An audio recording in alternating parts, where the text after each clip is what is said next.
Hi, this is Soundarya. இன்னைக்கு வீடியோல நம்ம பவுண்டரிஸ் அப்படினா என்னன்றதை பார்க்க போறோம். சோ இமேஜின் உங்களுக்கு ஒரு தோட்டம் இருக்கு. சோ அந்த தோட்டத்தை சுத்தி வேலி இருக்கு.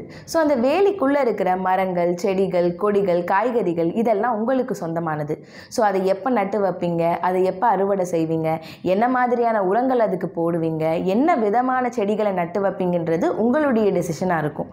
அந்த வேலிக்கு வெளியே நிறைய மரங்கள், செடிகள், கொடிகள் எல்லாம் இருக்கும். ஆனா அது உங்களுக்கு சொந்தமுடையது இல்ல. சோ அந்த செடிகள், மரங்கள் எப்ப நட்டு வைக்கிறாங்க, எப்ப அறுவடை செய்றாங்க, அதுக்கு எவ்வளவு தண்ணி கொடுக்கறாங்க, என்ன மாதிரியான செடிகள் வைக்கிறாங்கன்றதை நீங்க டிசைட் பண்ண முடியாது. சோ இதுதான் பவுண்டரிஸ், அதாவது எல்லை அப்படினு சொல்லக்கூடியது. சோ நம்மளோட பர்சனல் ரிலேஷன்ஷிப்ல பவுண்டரிஸ் ரொம்பவும் முக்கியமானது. உங்களுடைய பர்சனல் ஸ்பேஸ், எனக்கு இவ்ளோ நேரம் தனியா இருக்கணும், இவ்ளோ நேரம் மத்தவங்க கூட ஸ்பெண்ட் பண்ணணும்.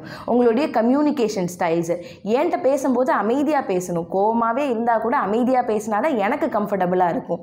அது போக உங்களுடைய வேல்யூஸ், பிலீஃப்ஸ் இதெல்லாமே அடுத்தவங்க ரெஸ்பெக்ட் பண்ணணும். ஸோ உங்களுடைய எல்லையை நீங்கள் டிசைட் பண்ணணும். இவ்வளோ தூரம் பண்ணாதான் அக்செப்டபிள், இதுக்கு மேலே பண்ணாங்கன்னா அது அன்அக்செப்டபிள். ஸோ எது அக்செப்டபிள், எது அன்அக்செப்டபிள் இதெல்லாம் உங்களுடைய டெசிஷனாக இருக்கணும். ஸோ உங்களுடைய ரிலேஷன்ஷிப், ஃப்ரெண்ட்ஸ், ஃபேமிலி மெம்பர்ஸ் இவங்க கிட்டலாம் ஒரு ப்ராப்பரான பவுண்டரியை செட் பண்ணிங்க அப்படின்னா உங்களுடைய ரிலேஷன்ஷிப் ஹெல்த்தியாக இருக்கும். தேங்க்யூ.